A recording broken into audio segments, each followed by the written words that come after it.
Hey everyone, welcome back to my channel. Thanks for stopping by to take a look at this video.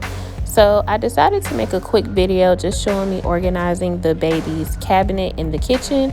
And this is where we keep his bottles, formula, my pumping parts, prenatal vitamins, things like that. And I was going to order some bins off the Container Store or from Amazon, but I was on the Target app and buying some items from there anyway, so I decided to look up their bins and found these that were only 99 cents. And these do have lids that come with them too. I just didn't use them, but I decided to try these out, and even if they didn't work in the cabinet, I can use them in other places in our home. And so I brought them home. I'm just wiping them down with Lysol wipes because you can't be too careful with everything that's going on right now. And yeah, I'm just gonna take the stuff out of the cabinet and organize it and put it back in there. So hope you guys enjoy this quick little organization video, and thank you all for watching.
Picture